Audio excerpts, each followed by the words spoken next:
Merci Madame la Présidente. Ma question s'adresse au ministre du Travail. Monsieur le ministre, cette année, un travailleur de ma circonscription à Saint-Herblain est mort, écrasé par un engin de levage. Il avait 35 ans.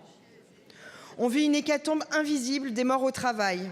Entre 2004 et 2018, on dénombrait en moyenne 550 morts au travail par an. Depuis l'arrivée au pouvoir d'Emmanuel Macron, cette moyenne est portée à 725 décès. Le rapport annuel de l'assurance maladie qui vient de paraître annonce en 2024 764 morts, soit 5 de plus qu'en 2023.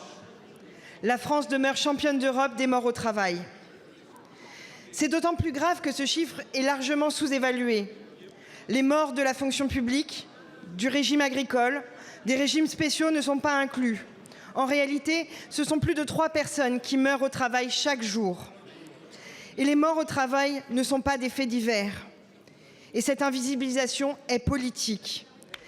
Elle est la traduction concrète de la casse des services publics, du contrôle des conditions de travail, de la casse du Code du travail et de la suppression des CHSCT. Aujourd'hui, je m'adresse à vous, Monsieur le Ministre, car vous ne réagissez pas. La France a perdu 16% d'effectifs d'inspecteurs du travail depuis 2021. Alors qu'il faudrait recruter 400 inspecteurs supplémentaires, vous ne prévoyez aucune hausse des effectifs dans le budget 2026. Sans eux, plus de contrôle, donc plus de recensement et plus de prévention. Il est aussi grand temps d'acter l'échec des ordonnances Macron et la suppression mortifère des CHSCT. Il est temps enfin de simplement vous saisir du décompte des morts au travail, d'arrêter de croire qu'il ne s'agit que d'accidents sans responsable.